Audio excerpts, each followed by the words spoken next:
ഈശോമിശിഹായ്ക്കും സ്തുതിയായിരിക്കട്ടെ. ആവശ്യക്കാരിൽ നിന്ന് കണ്ണു തിരിക്കരുത്, നിന്നെ ശപിക്കാൻ ആർക്കും ഇട നൽകുകയും അരുത്. പ്രഭാഷകൻ 4:5. ഇതിൽ നമുക്ക് കാണാനാകുക രണ്ട് കാര്യങ്ങളാണ്. ഒന്ന്, ആവശ്യക്കാരിൽ നിന്ന് കണ്ണു തിരിക്കരുത്. ഇതിലൂടെ മനസ്സിലാക്കേണ്ടത്, ആവശ്യക്കാരെ കണ്ടിട്ട് നമ്മൾ വിട്ടുകളയരുത്, മനസ്സിലാക്കിയിട്ട് തിരിഞ്ഞു നടക്കരുത്, അവന്റെ ആവശ്യത്തിൽ ഉപേക്ഷിക്കരുത് എന്നതാണ്.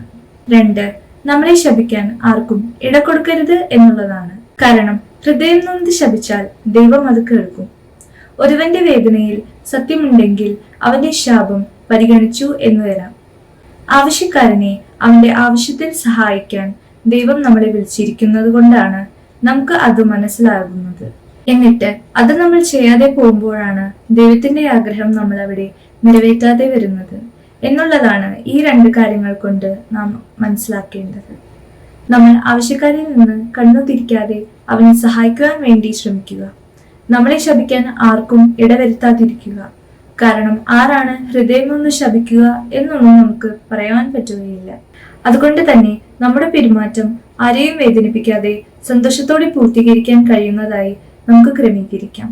അപ്പോൾ തീർച്ചയായും നമ്മളെ കാണുന്നവർ ഈശോയെ ആരാധിക്കുവാനും മഹത്വപ്പെടുത്താനും ഇടയാകും.